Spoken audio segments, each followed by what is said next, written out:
더마카와 함께 시선 집중의 문을 열겠습니다. 어서 오세요. 네, 안녕하세요. 더마카입니다. 오랑아빠님이 차가운 아침입니다. 제이비 아실지 모르겠는데 옛날에 물이 얼었다가 깨진 곳이 다시 얼면 출렁 다리처럼 빨리 걷지 않으면 빠질 것 같았던 얼음 다리가 있었습니다. 요새가 꼭 그런 기분이에요. MBC의 시사의 중심 빠지지 않도록 잘 잡아주세요. 라고 올리셨습니다. 얼었다가 녹았다가 다시 얼면 어떻게 된다고요? 출렁다리처럼 빨리 걷지 않으면 빠진대요. 거기는. 그래요? 하나 배웠네요. 아, 모르셨군요. 네, 몰랐습니다. 제이비도 모르는 게 있습니다, 여러분. 다 알지는 못해요. 무슨 소리예요, 저. 모르는 게 얼마나 많은데. 넘어가고요. 네. 네, 맞습니다. 모르는 거 많은 분이고요. 그리고 최진영 님이 오늘 연차 내고 서울에 눈 믿지 하러 갑니다. 부작용 없이 잘 되길 기원해 주시고 모두 무탈한 하루 되세요. 라고 올려주셨는데 그건 또 뭐예요? 눈 밑지는? 눈 믿지 뭘까요? 아, 눈 밑에 지방을 제거한다라는 건가요? 어떻게 알았지? 맞아요. 눈 밑지. 그리고 줄임말이니까. 추리력은 좀 된다. 아니, 이렇게 정리하겠습니다. 찍기는요. 찍기는 좀 했어요. 네. 알겠습니다. 이렇게 하고 제이비가 늘 국어 실력을 강조했었는데 그 국어 실력의 한 2% 정도는 찍기 실력이었다. 20으로 해도 돼요. 네. 그리고 화면에 2월 11일 수요일로 나와 있어서 깜짝 놀랐습니다. 오늘은 화요일입니다. 라고 해주셨는데 저희가 어디에 오타를 남긴 걸까요? 그러게요. 네. 확인하겠습니다. 촌철님들의 이런 지적 감사합니다. 네. 제이비타임즈 오늘 주목할 첫 번째 뉴스는요? 더불어민주당이 오늘 명태균 특검법을 발의하기로 했다고 합니다. 자, 특검법 내용이 어떻게 되느냐부터 좀 살펴봐야 될 것 같은데요. 여론 조작, 선거 개입, 창원 산단 등등이 수사 대상이 될 것 같다라는 지금 멘트가 어제 나왔습니다. 특검을 누가 추천하느냐, 대법원장 추천과 같은 제3자 추천 방식이 유력하다라는 이야기도 좀 전해지고 있고요. 시점은 언제냐? 오는 14일 대정부 질문이 끝난 뒤 처음 열리는 본회의에서 처리할 계획이라는 코멘트도 어제 나왔습니다. 네, 명태균 특검법 발의한다 얘기는 이제 지난주부터 나왔으니까요. 네. 현실화되는 건데 정말 특검까지 갈 수 있냐 이게 관심 아닙니까? 이 자리에서 이미 여러 번 말씀을 드렸습니다. 명태균 특검이 윤석열 대통령 부부를 겨냥할 뿐만 아니라 국민의힘까지 휘저을 것이기 때문에 반대 기세가 완강할 것이다. 이미 여러 번 말씀을 드렸습니다. 따라서 최상목 권한대행에게 거부권을 행사하라고 강하게 압박을 할 것이고 이게 먹힐 거다라는 말씀도 드렸습니다. 이런 진단을 바탕에 깔고 딱 하나만 추가로 짓겠습니다. 그럼에도 불구하고 실현될 가능성이 있느냐, 그럴 여지가 있느냐, 이걸 봐야 되는 거 아니겠습니까? 네, 아이비님도 특검 발의하면 통과가 되나요? 거부권 또 발동할 텐데요. 이렇게 지금 보내주고 계신데 네. 실현될 가능성이 있냐? 이걸 지금 따져보자 그랬잖아요, 제이비가. 네. 있습니까? 어차피 명태균 특검법의 명우는 거부권 행사 후에 국회로 돌아오면 재표결, 여기서 갈리게 될 것이라는 겁니다. 관건은 그 시점이 언제냐라는 건데요. 자, 2월 중순에 특검법을 통과시켜서 최상목 권한대행에게 넘긴다고 가정을 해봅시다. 그러면 거부권 행사 시점은 2월 말이 될 공산이 큽니다. 보름 안에 하도록 되어 있으니까요. 따라서 재표결 시점은 3월 초중순이 될 가능성이 상당히 높다고 봐야 됩니다. 시간을 따져보면. 그럼 3월 초중순 이 시점에서 어떤 일이 있을까? 이걸 좀 먼저 헤아려 봐야 되지 않겠습니까? 크게 두 가지가 있을 수 있을 것 같습니다. 첫째, 윤석열 대통령 탄핵 여부가 결정이 될 가능성이 상당히 농후하다. 이게 첫 번째고요. 두 번째, 한동훈 전 대표의 복귀가 이루어졌을 가능성이 상당히 높다. 지금 몸 풀고 있다라는 기류가 여기저기서 지금 이제 감지되고 있는 거 아니겠습니까? 그러면 이 두 가지를 종합하면 국민의힘이 아주 빠르게 경선 국면으로 넘어가는 시점에서 명태균 특검법이 재표결에 붙여질 가능성이 높다라고 하는 중간 결론에 도달하게 됩니다. 그럼 경선 주자 가운데 명태균 씨로부터 자유로운 사람이 누구냐? 이걸 헤아려야 되는 거 아니겠습니까? 2차로. 지금 뭐 언론에 거론되거나 여론조사에 올라가고 있는 뭐 그 차기 주자들 가운데 명태균 게이트로부터 자유로운 사람은 제 머릿속에 일단 두 사람이 가장 먼저 떠오릅니다.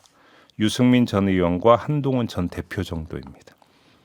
자, 최종 정리라면 무슨 이야기가 되는 거냐?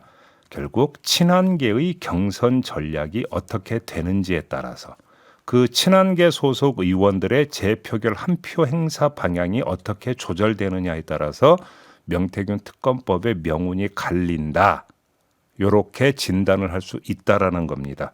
그러니까 친한계 의원들이 재표결에서 명태균 특검법에 찬성표를 던진다라고 한다면 명태균 특검법이 통과가 돼서 특검 발동으로까지 갈 수 있을 것이다라는 이야기가 되는데 문제는 여기서 친한계는 또 그만큼의 정치적 부담을 안게 되겠죠.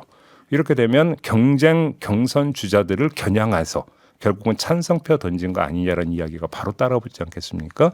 자, 이 부담을 극복을 하고 찬성표를 던질 것이냐 이걸 보면 된다. 이런 이야기로 정리를 하겠습니다. 네, 지금 JB 머릿속에 명태균으로부터 자유로운 국민의힘의 경선 주자 2명을 얘기를 하셨잖아요. 네. 유승민 전 의원 그리고 한동훈 전 대표 얘기를 하셨는데 일단 유승민 전 대표 같은 경우는 어제 유튜브 방송에 나가서 명태균 특검에 대해서 필요하다. 아예 이렇게 찬성 입장을 공개적으로 밝혔습니다. 당연히 이럴 것 같긴 했지만요. 그럼에도 불구하고 유승민 전 의원에 대해서 제가 따로 짚지 않은 이유는 이른바 유승민계라고 할 수 있는 현역 의원이 별로 눈에 띄지 않기 때문에 이 표 계산하기가 쉽지 않아서 빼버렸습니다. 네. 네, 그래서 한동훈 전 대표는 어떻게 얘기를 할지 좀 지켜봐야 될 것 같은데 7644님 도대체 명태균이 뭘 좌지우지하기에 모두들 쩔쩔매는지 도무지 이해 불가입니다.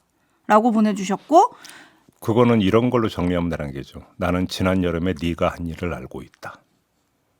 영화 제목 아니겠습니까? 이걸로 가름하겠습니다.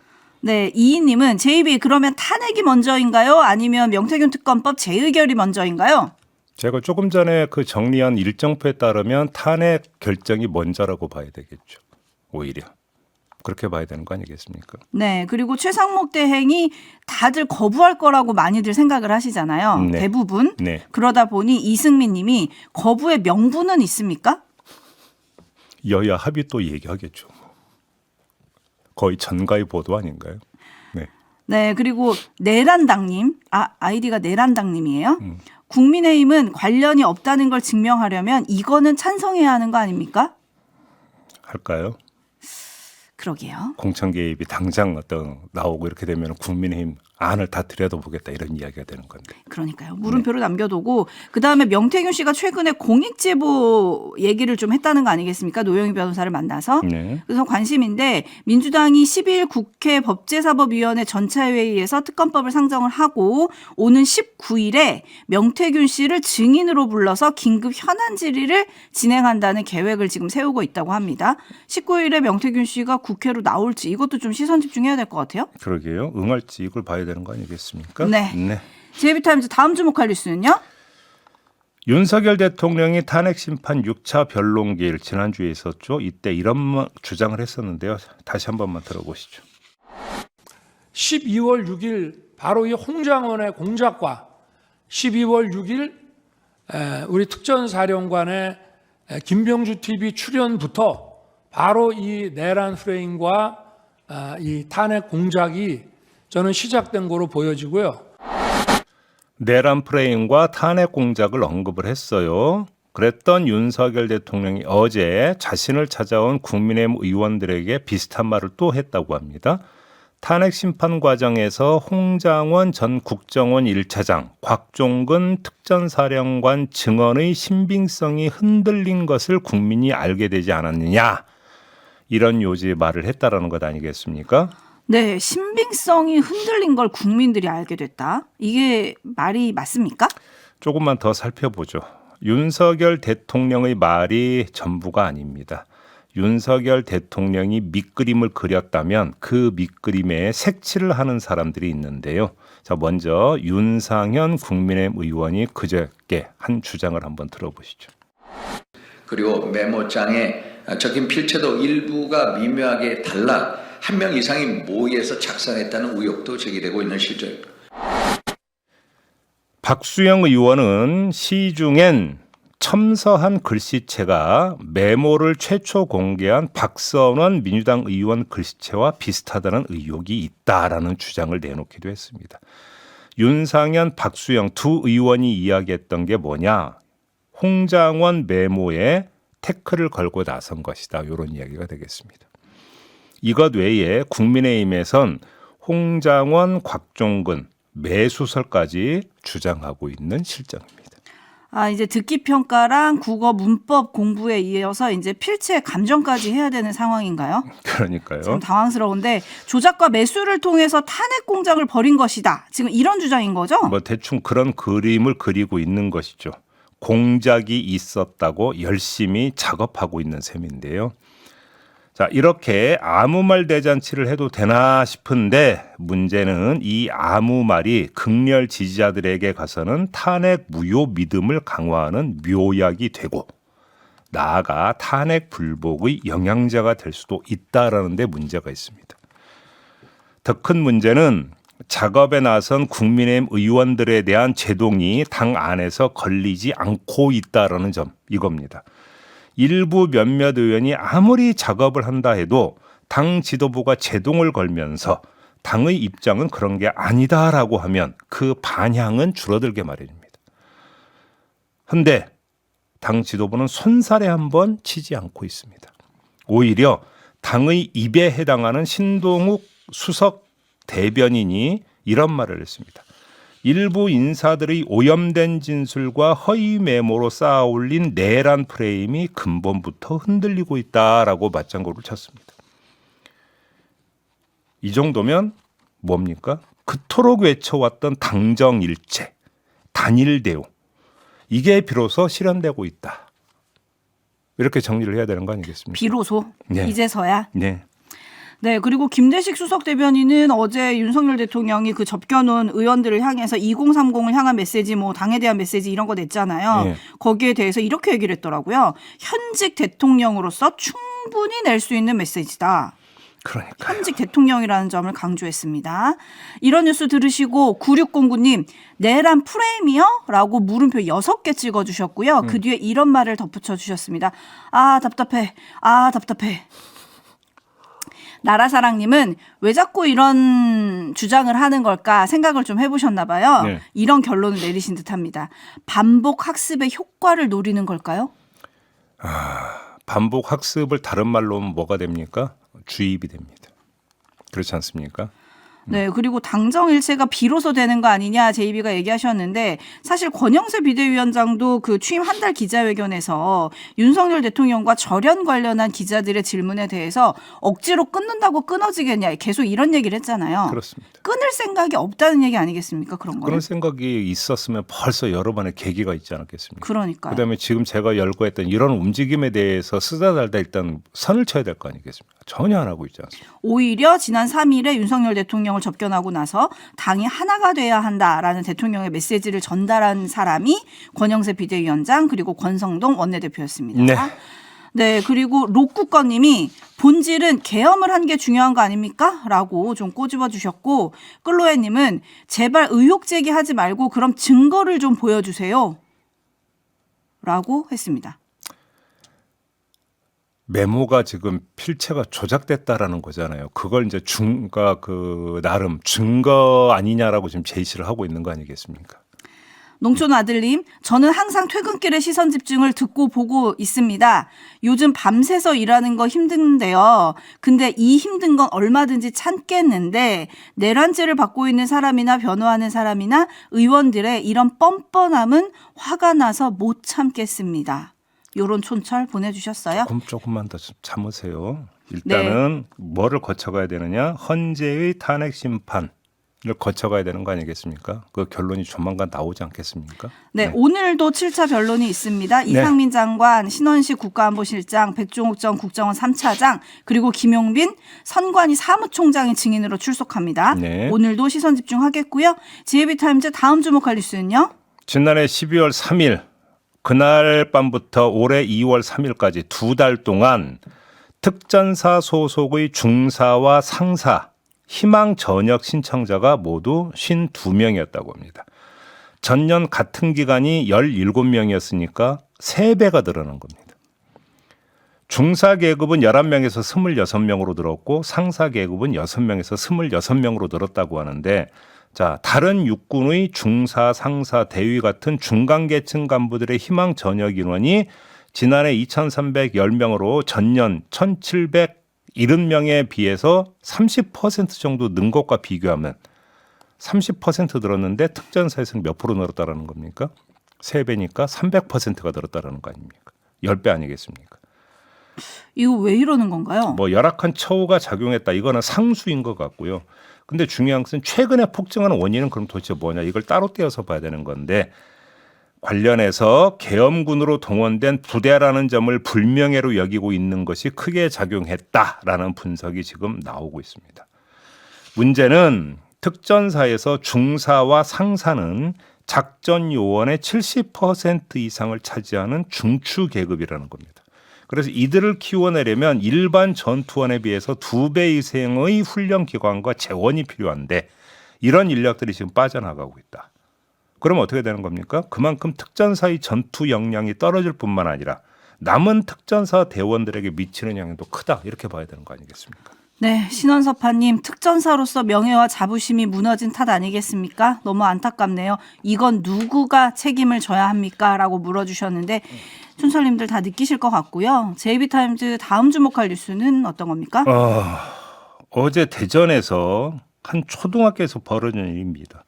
어제 오후 6시쯤에 이 한 초등학교 2층 시청각실에서 이 학교 1학년 학생 A 양이 흉기에 찔린 채 발견이 됐습니다. 결국 사망한 채 발견이 됐는데요.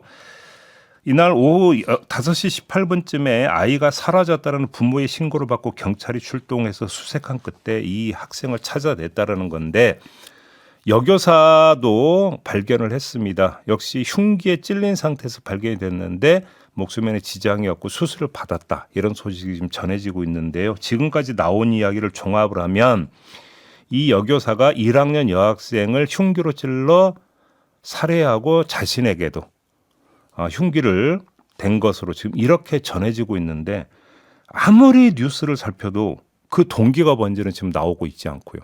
그 동기가 뭐든 상관없이 이게 있을 수 있는 일입니까?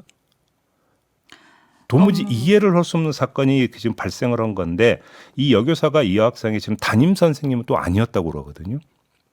자, 어떻게 된 건지가 지금 전혀 나오지 않고 있는 상황이라고 합니다.